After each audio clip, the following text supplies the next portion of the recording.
أزمة سد النهضة بتطل علينا من جديد بعد ما كنا تقريبا كلنا نسيناها.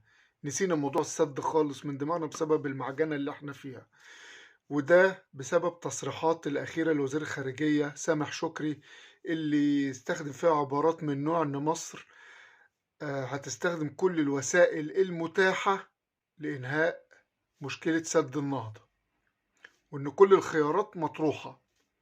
طبعا ده تهديد مبطن باستخدام الحل العسكري.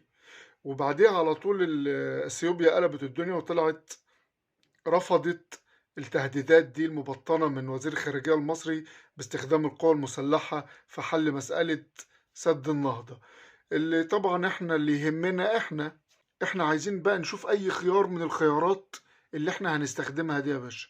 احنا قلنا نفس الكلام ده والتهديد ده قبل الملء الاول وملوا، وبرضه اتقال تاني قبل الملء التاني واتملى، والتالت برضه اتملى. احنا داخلين على الملء الرابع، وفي حالة الملء الرابع لو تم هيبقى كده خلاص استنفذنا جميع الحلول اللي اصلا حتى الخيار العسكري لو كنا عايزين نعمله مش هينفع بعد الملء الرابع للسد. لو حسينا ان في موقف جدي يبقى لازم هيتحول الموضوع للبرلمان اللي هيدي بيه تصريح لرئيس الجمهورية باستخدام القوة العسكرية ضد سد النهضة.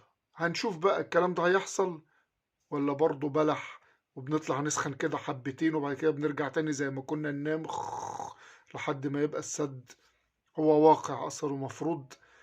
بس مش معقولة هنسلم بالطريقة دي، يعني لازم يبقى في موقف حازم، والسد لازم يتضرب. هو ملوش حلول تاني غير انه يتضرب. هو لازم يتضرب لان السد ده سلسلة من سدود تانية لسه هتتبني عشان يجففوا مية النيل اللي جاية لمصر وتبقى بالحنفية.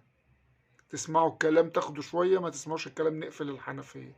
فالموضوع مش سد واحد، ده البداية، وكلنا عارفين الكلام ده، والمفروض الحكومة بتاعتنا عارفة كده برضه. وأعتقد لا بديل عن الضربة العسكرية.